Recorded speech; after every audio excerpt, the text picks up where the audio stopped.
Chapter 2: The Weight of the Crown. The walk to the high chamber felt interminable. Each step echoed against the polished marble floors, a quiet reminder of the palace's vastness and how small Elowyn felt within it. Alistair walked beside her, his grip light but steady on her arm, his expression unreadable. Selene followed a few paces behind, her presence a silent anchor, yet Elowyn felt no comfort. The nightmare still clung to her, whispering at the edges of her mind.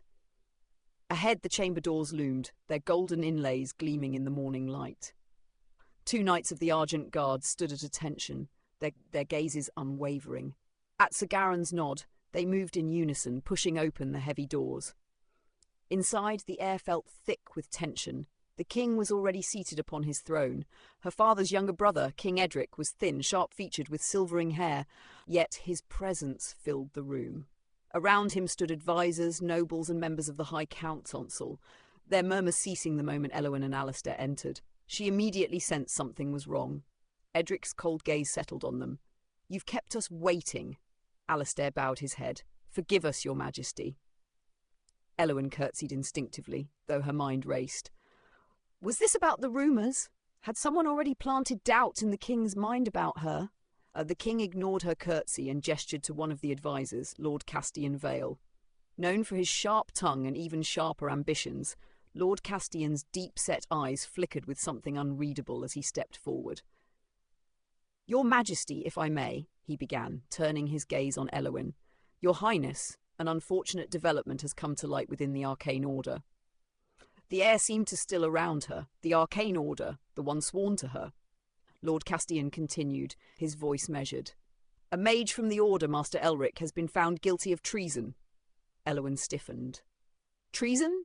Alistair shifted beside her, his jaw tightening. He hadn't known either. "He was caught exchanging letters with the embassies of the northern kingdoms," Lord Castian said, his voice dripping with accusation.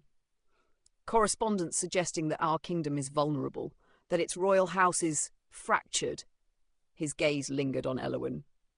The implication was unmistakable. Her throat tightened. "That's a lie!" "Is it?" The words cut deeper than she expected. Edric leaned forward, fingers steepled. "I've already ordered his arrest. He will be interrogated. If guilty, he will face the consequences." Elowyn swallowed hard. Master Elric had served the Arcane Order for years. He had been one of the mages who taught her, who revered magic. Why would he betray them? But, more importantly, why was she only hearing of this now? "Because they want you to doubt," the thought whispered. "To make you feel unsafe in your own order. To make you isolate yourself." She glanced at Alistair, but his expression remained unreadable. Did he believe it? Did the court? Selene, standing just behind her, took a subtle step forward, offering quiet reassurance. Elowyn straightened, forcing herself to breathe. This was a test. Another move in a logical game. She had to be cautious. "May I speak with him?" she asked. Murmurs rippled through the chamber. Edric raised an eyebrow. "You wish to question a traitor?" Elowyn clenched her hands at her sides. "If his crime concerns the Arcane Order, then I must hear his words." The room fell silent as Edric regarded her for a long moment. Finally he exhaled. "Very well, but you will not go alone." His gaze flicked to Alistair. "Your cousin will accompany you." The king's decree was final. Elowyn would see Master Elric, but not without being watched. As the High Council began to murmur among themselves, Elowyn cast a sidelong glance at Alistair. His face remained neutral. Had he known about this before her? Or was this a move to ensure she could never act without scrutiny? Either way, she had no choice. With a wave of his hand, Edric dismissed them. "Go. See if his words satisfy you." The air was heavy with damp stone and the lingering scent of burnt torch oil. The guards led them deeper underground, their boots scuffing against the uneven floors. Elowyn had never been to the dungeons before. Her father had always kept her away from such unpleasant corners of ruling, but now there was no one left to shield her from it. Master Elric sat behind thick iron bars, his once elegant robes now dirtied and frayed. The moment he saw her, he straightened. "Elowyn." His voice was hoarse, but the way he said her name, not "Your Highness," but simply Elowyn, made her chest tighten. She gripped the iron bars. "Tell me the truth." Elric's gaze flickered to Alistair, then back to her. "Would it matter?" Elowen felt Alistair shift beside her, but she didn't turn. She needed to hear Elric's words uninterrupted. "Why would you betray the Order?" she demanded. Elric laughed, though it sounded hollow. "Betrayal? Is that what they call it?" He leaned forward, lowering his voice. "I didn't conspire with the Northern Kingdoms. I was warning them." She frowned.